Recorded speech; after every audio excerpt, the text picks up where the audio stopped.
The Wadi al-Hol inscriptions, though it's just two of them, two inscriptions, is very exciting because it shows the transition between Egyptian hieroglyphs and Proto-Canaanite alphabet, the Phoenician alphabet that we see later. You see here in the middle, the Wadi al-Hol inscriptions. Like I said, the M, a squiggly line for wave, that is hieroglyphic for water. Moses' name was water, drawn from the water. And this same squiggly line is retained in Phoenician and Paleo-Hebrew. It's the main in Paleo-Hebrew. It's our M. So this is very exciting.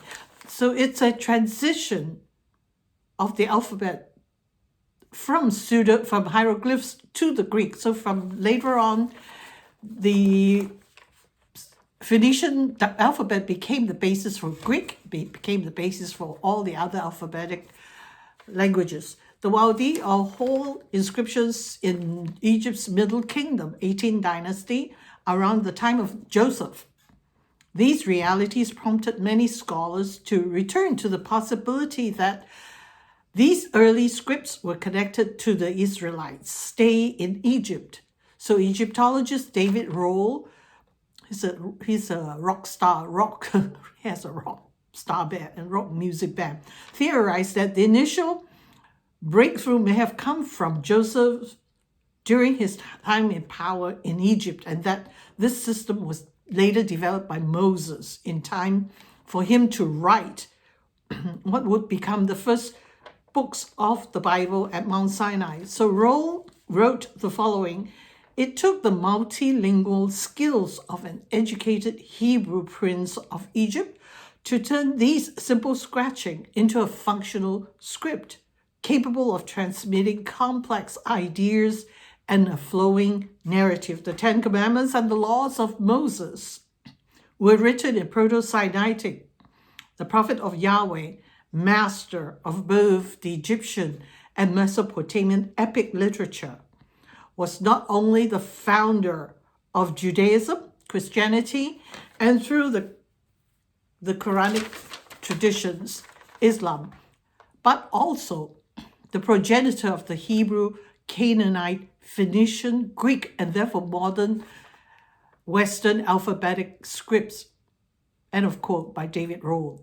The Proto-Canaanite alphabet is a consonantal alphabet of 22 acrophonic glyphs found in the Levantine texts of the late Bronze Age from circa 15th century BC, by convention taken to last until a cutoff date of 1050 BC, after which it is called Phoenician. While a descendant script from the Egyptian hieroglyphs, it is also the parent script of Phoenician, itself the ancestor of nearly every alphabet in use today, from Arabic, Greek, Hebrew, Roman, and Berber. The Hebrew alphabet remains the closest to its predecessor, since Hebrew is a Canaanite language and had in its original pronunciation roughly the same set of consonants as the dialect that the alphabet was devised from. It's all consonants, there are no vowels. Even today, biblical Hebrew has no consonants. You use marks, like in Arabic, diacritical marks, or what they call dagesh, to denote whether it's a ba sound, b sound, bo sound, bu sound. The two inscriptions found in Wadi al-Hol site deep inside of Egypt indicates an earlier date for the origin of the alphabet. There is not enough of it for a narrative to appear, but enough of it to indicate an acrophonic script that is not hieroglyphs or hieratic, but Semitic. Acrophonic means it's sound. It's not pictorial like in hieroglyphs where you draw a bird is a bird, you draw the bird.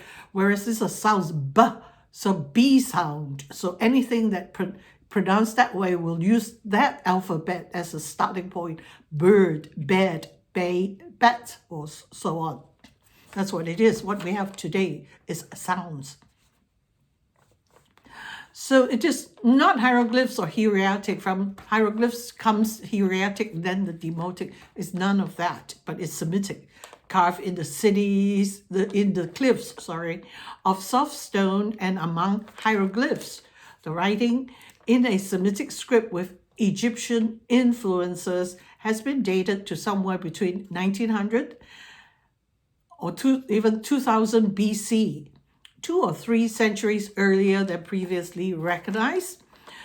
Uses of a nascent alphabet.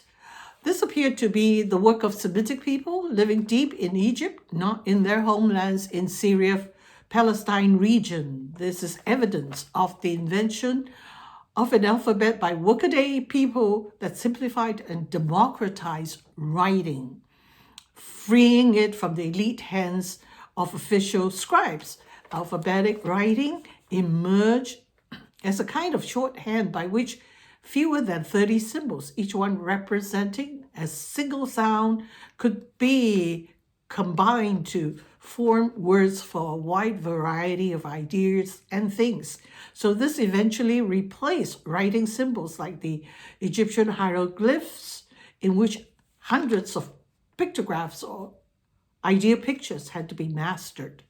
Till the discovery of these inscriptions at Wadi al-Hol, the earliest evidence for an alphabet dating around 1600 BC was the Sarabit inscription, the Sarabit al-Qadim inscription, which I did in the post previous to that. And these examples are known as Proto-Sinaitic or Proto-Canaanite alphabetic inscriptions. They were the basis for scholars assuming that Semites developed the alphabet by borrowing and simplifying Egyptian hieroglyphs, but doing this in their own lands and not in Egypt itself. So the previous idea was that this was in Canaan, but it was not. It started, from this Wadi al-Hol. We know that it started inside Egypt by Canaanites who lived in Egypt. There were Canaanites there. The Hyksos pharaohs were Canaanites until they were driven out.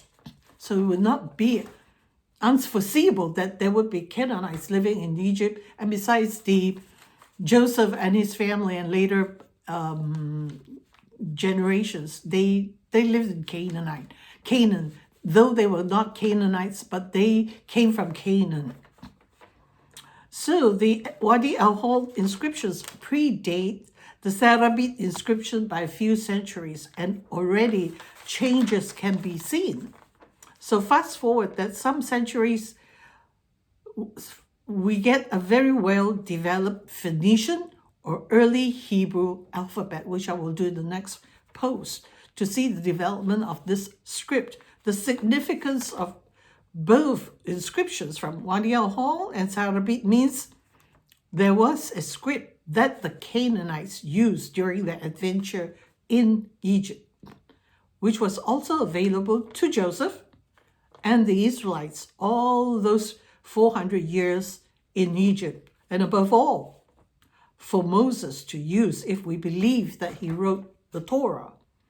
So these two scripts later developed into that Phoenician alphabet, from which comes Paleo-Hebrew, Greek, Arabic, Latin, and eventually into our own English alphabet. So, and this is so exciting to trace the history of writing, especially writing in the Mesopotamia area. Of course, there are parallel accounts in Mesoamerica and also China, which I'm not going to be concerned because I'm tracing writing of the Bible. So right now, we put the development of the Phoenician alphabet to 1050 BC because we only have evidence of it going back to 1050 BC, but I believe it is much older, and we don't have evidence of that yet. But with coming years, we will. So you see a gap here from the Wadi al-Hol to Sarabit and then to the Phoenician. You do see a huge gap because we say the Phoenician is 1050 because those were the earliest evidence of it. But as time goes by, there'll be evidence of earlier writing, so we can even see clearer the development of that script. And it's exciting because we wonder, what did Moses write in, right? Because Paleo-Hebrew, according to us, dates back only 1050 BC.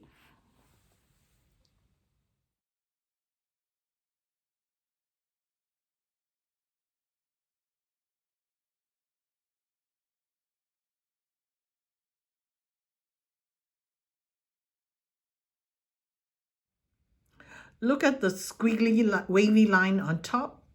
That denotes water. The hieroglyphs use this as water, and in this new script at Wadi al-Hol, is used as water. If we look for later development, the Phoenician, and even in Paleo-Hebrew, it is water. And Moses' name is Egyptian, meaning drawn from the water.